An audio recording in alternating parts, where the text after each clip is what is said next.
La directrice générale adjointe à H2A Consulting et l'organisation de gros événements n'a pas de secret pour elle. Marie-Josée Assouan, rebonsoir. Bonsoir Justine. Alors, tout va bien jusqu'ici? Très bien. Alors dites-nous, concerts, festivals, gros événements institutionnels, comment on arrive à monter ces gros événements-là? On arrive à monter ce type d'événement en étant professionnel. La taille des événements que nous organisons est liée au professionnalisme de l'agence, mais aussi à la créativité, à l'innovation et au rapport qualité-prix que nous mettons sur la table pour nos clients. Alors, vous accompagnez justement les plus grosses entreprises du pays. Pourquoi on vous choisit, vous, par rapport à d'autres? On nous choisit justement à cause de toutes les qualités que je viens de citer. Déjà, il faut savoir que l'événementiel répond à des problématiques de communication pour nos clients. Donc, lorsqu'un client vient avec sa problématique de communication, son besoin de visibilité, son besoin de création de contenu, nous devons être aptes dans la réflexion stratégique à lui offrir la réponse à son problème et le faire qualitativement, avec des innovations et créer pour son public cible une expérience extraordinaire. Mais quels sont vos atouts et quels sont les atouts d'un bon organisateur d'événements? Le premier atout, c'est la créativité. Peut-être que la plupart des gens ne le savent pas, mais le début d'un événement, c'est de la réflexion stratégique. Donc, il faut concevoir l'événement sur le papier et le présenter. Donc, ça, c'est le premier atout. Le second atout, c'est d'être multidisciplinaire et réactif parce que un événement, c'est plusieurs intervenants, c'est plusieurs sujets, donc il faut pouvoir avoir cette particularité, exactement cette particularité, personnalisation, exactement. Et la troisième chose, il faut être très très sérieux, très organisé. On a dit organisateur d'événements et donc l'organisation, la planification est chez nous un enjeu terrible. Ça ne s'invente pas. Exactement. Alors, combien d'événements organisez-vous par mois?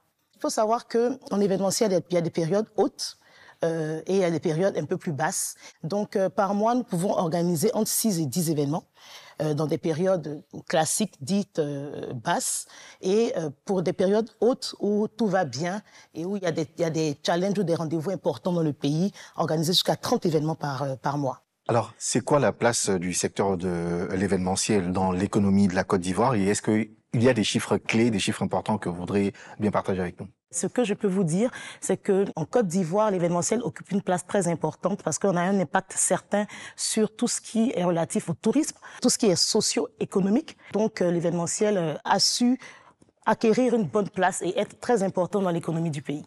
Alors, on vous entend évoquer de gros chiffres. Est-ce que l'événementiel, ça rapporte? Quelles sont les marges et est-ce que ce sont des marges qui sont homologuées? Alors, je vais peut-être commencer par la fin. Non, il n'y a pas de marge homologuée. L'événementiel rapporte. En termes de marge, on pourrait dire que nous sommes autour de 20% de marge selon la taille de l'événement. Cela peut aller un peu plus haut. Mais cela est lié, par exemple, au budget de l'événement ou à sa durée. Plus l'événement est long à organiser, plus effectivement il y a du budget et donc cela nous permet d'avoir des marges beaucoup plus intéressantes. D'ailleurs, comment est organisé votre secteur? Est-ce qu'il y a une régulation particulière? L'événementiel fait partie de la grande famille de la communication, comme vous savez, avec les agences événementielles, les agences de communication et publicité, les agences digitales. Donc, tout cet écosystème-là est régulé par le CSP, avec le Conseil supérieur de la publicité. Donc, nous ne pouvons pas émettre des visuels sans le CSP. Nous devons aussi nous agréer auprès d'institutions nationales. Et bien entendu, dans l'implémentation des événements, nous sommes liés à la mairie par rapport aux espaces que nous utilisons, au Burida, par rapport à la musique. Sans musique, il n'y a pas d'événement. Par rapport à la musique que nous diffusons. Et donc, ce sont ces entités-là qui régulent nos secteurs. Mais nous n'avons pas de régulateur dans le sens de par exemple, de la qualité des événements que nous devons rendre, ou par exemple de la concurrence entre les agences ou de régulateurs, liés aux chiffres. Combien ça coûte un gros événement? Sur quelle base on dit que cet événement-là, il est gros? Et quand le client vient vous voir pour l'organisation de l'événement, quel est le poste le plus coûteux? Est-ce vos conseils ou, par exemple, les prestataires, celui qui envoie les appareils, l'espace que vous allez louer, etc.? On pourrait dire que le gros événement, c'est celui qui accueille le plus de monde, parce que c'est un challenge. Ou le gros événement peut être celui qui ramène beaucoup plus de budget. Sur le budget, un gros événement peut aller de 100 millions à 500 millions, voire plus. selon justement la qualité de l'événement. J'ai parlé tout à l'heure de la durée, du nombre de personnes qu'il peut accueillir. Le poste le plus coûteux sur un événement, c'est, en tout cas pour le top 1, c'est la logistique. On entend logistique, tout le matériel technique qui sera utilisé pour l'événement, son, lumière, mobilier. Ensuite, on passe au deuxième point, les locations de salles. Ça coûte cher. Ensuite, le catering.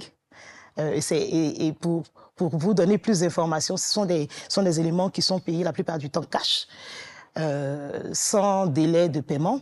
Et donc, ce sont ces trois postes-là qui sont la plupart du temps très, très budgétivores. Après, lorsque vous passez sur un festival ou sur un concert, l'artiste en tête d'affiche peut être celui-là même qui bat tous les records en termes de chiffres. Et donc, ça évolue selon la taille de l'événement, le nombre d'invités, le lieu où on va le faire, etc.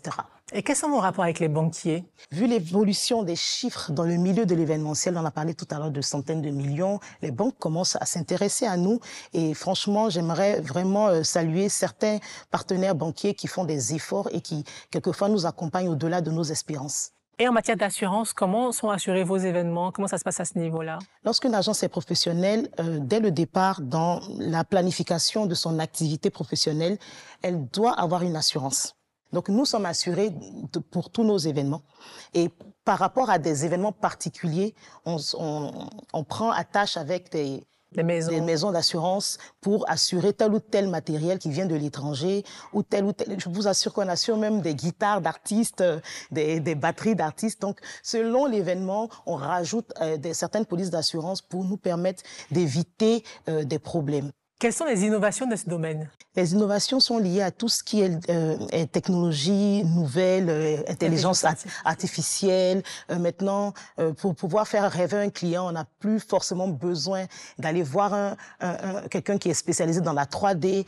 Si vous décrivez avec un prompt très précis dans l'IA, peut vous sortir visuellement ce que vous attendez et vous allez le présenter au client. On a de la sonorisation qui n'est plus massive, donc il nous permet de mieux aménager nos événements. Donc tout ça sert en tout cas d'innovation pour notre métier. Mais notre métier reste quand même très technique, très physique. Et quelles sont les perspectives de 2A Consulting? Continuer justement à réaliser de beaux événements, rassurer nos clients par notre professionnalisme, notre présence, redoubler d'efforts en termes de créativité, mais surtout alimenter la chaîne de valeur que je viens de vous donner pour nous permettre d'être autonomes, d'être encore plus à l'aise lorsque nous produisons nos événements pour surtout avoir un bon rapport qualité-prix pour qu'on puisse avoir des événements de qualité en Côte d'Ivoire. Parce qu'un événement de qualité en Côte d'Ivoire, c'est du tourisme, c'est des emplois. Notre agence emploie 50 personnes et 100 personnes souvent sur des événements. Donc, c'est des emplois. Vous savez que notre pays est une nation de grands événements et plus des agences comme nous vont innover, faire des choses magnifiques, plus le regard sera tourné vers le pays. En tout cas, on vous souhaite beaucoup de succès. Merci. Marie-Josée Assang, merci d'avoir répondu aux questions d'RTI Mani. Merci beaucoup.